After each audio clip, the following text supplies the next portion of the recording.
Oui, ça me rassure ce que vous dites de la psychanalyse. Avant de venir, j'ai croisé une femme d'un certain âge, une femme à l'allure plutôt paisible, au jugement habituellement plutôt modéré, que je connais un peu, et elle m'a dit, en entendant prononcer votre nom, ce type-là, elle parlait de vous, il faudrait lui tordre le cou. Et j'ai été, je dois dire, frappé de me dire qu'après tout, Jean-Marie Le Pen non seulement rend à l'occasion méchant ou violent certains de ses partisans, je crois qu'il n'y a pas beaucoup de gens qui nous écoutent, même parmi ceux qui vont voter pour vous, qui seraient rassurés à l'idée de se retrouver tout à l'heure dans une rue avec vos couleurs d'affiche ou vos militants, mais en plus, vous réussissez, me semble-t-il, à attiser la haine dans le cœur des gens les plus divers, y compris les plus pacifiques. Alors quand on sait ce que c'est qu'un pays, à quel point c'est fragile un lien social, à quel point il faut éviter d'exacerber les antagonismes, on se dit, et sans même penser que le Front National a inventé la violence, sans même penser qu'il faut mobiliser le diable pour vous comprendre, on se dit que sans doute vous faites partie de ces hommes qui finissent par faire que dans un pays, les gens s'étrient. Et je me demande si ça ne tient pas au fait que vous réussissez, c'est ma question première, à mobiliser, à sensibiliser ce qu'il y a de pire, tout simplement, chez l'homme. Je crois, M. Miller, que vous avez le défaut des psychanalystes. C'est que vous croyez toujours que votre pseudo-science vous autorise à porter des jugements, y compris sur des gens que vous ne connaissez pas. Mais je vous accorde que les Français ne me connaissent pas non plus. Ou plus exactement, ils ne me connaissent pas directement. Ils me connaissent essentiellement à travers mes adversaires et mes ennemis. Et c'est pour ça que je suis très heureux de pouvoir moi-même parler de moi et de mes idées, car celles-ci ont été travesties tout au long des années. J'ai été, c'est évident, diabolisé, j'ai été victime de provocations du style de Carpentras, j'ai été victime d'interprétations malveillantes, d'opinions exprimées comme cela librement au cours d'interviews, et j'ai été assimilé à tout ce que mes adversaires craignaient le plus, et à certains personnages historiques avec lesquels pourtant je n'ai strictement aucune connotation. C'est donc un mensonge qui est à la base de l'image qu'on se fait de moi, et je dois vous dire que j'ai rencontré des gens qui m'ont avoué avoir eu une certaine réserve à mon égard et même eu peur de moi. Je n'en connais aucun qui ait gardé cette opinion après m'avoir rencontré, après m'avoir connu. Vous voyez, Monsieur Le Pen, ce qui est frappant, et je pense que c'est souvent ce qu'on a remarqué chez vous, c'est qu'on vous dit quelque chose, et ça n'a strictement aucun effet sur vous.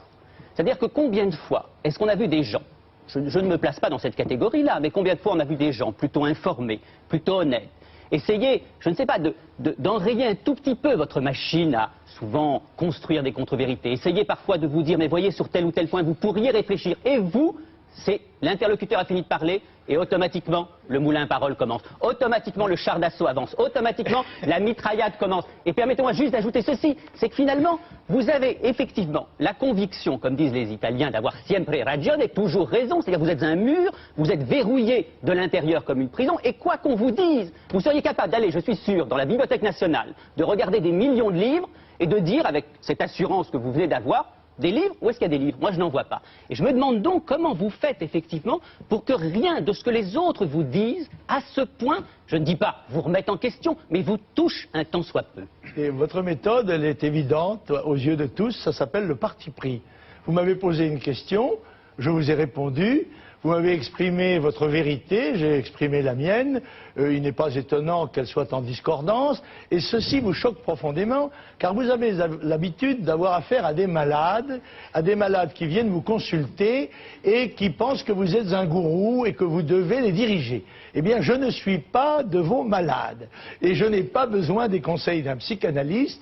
J'ai mené ma vie, ma foi, d'une manière assez droite, c'est vrai, avec une ligne que je maintiens, à laquelle je suis fidèle, ce qui me vaut généralement, sinon l'amitié, au moins le respect de beaucoup de gens, y compris parmi mes adversaires. J'ai été parlementaire dans de nombreuses assemblées, et je puis vous dire que même mes adversaires politiques ne partageaient pas votre sentiment, tant il est vrai que les gens qui me connaissent réellement, qui connaissent réellement mes idées, ne sont pas dupes des campagnes de propagande qui sont lancées. Et je voudrais ajouter quelque chose.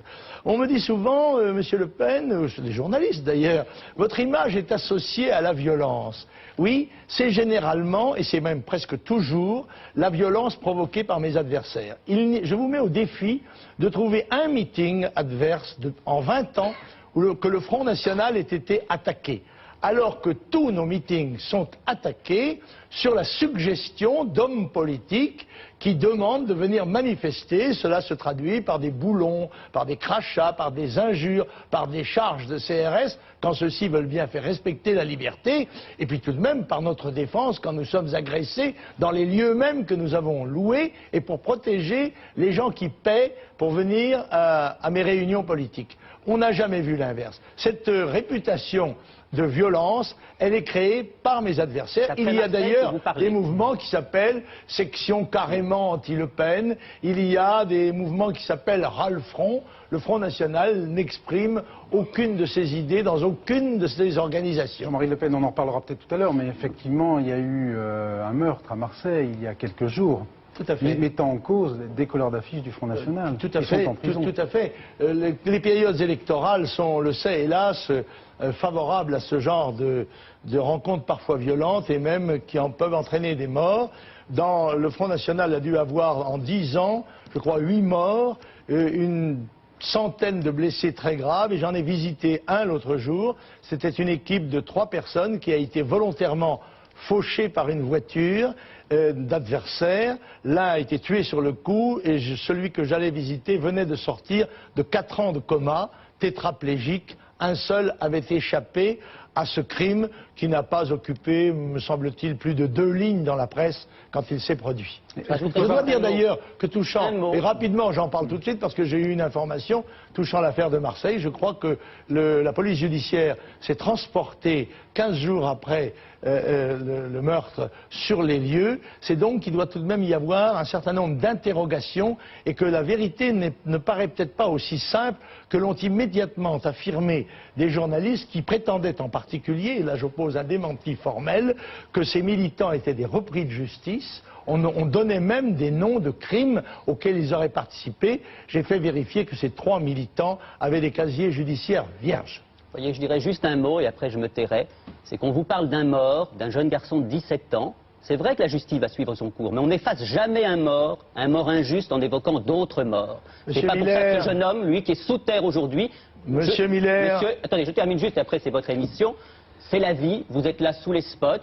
Vous êtes là effectivement à parler, lui il est sous terre à 17 ans et on n'efface pas un mort, je ne veux pas du tout accuser quelqu'un, on n'efface pas un mort en évoquant d'autres morts. Monsieur Miller... Devant un mort, effectivement, on a ce moment de répit, moment de respect, et puis c'est tout. Et le reste, on continue. Monsieur Miller, mais ce moment est passé et la vie continue. Et je vais vous dire, j'ai vu beaucoup de morts dans ma vie, parce que j'ai été un jeune homme pendant la guerre, sous les bombardements. Mon père a été tué en 1942.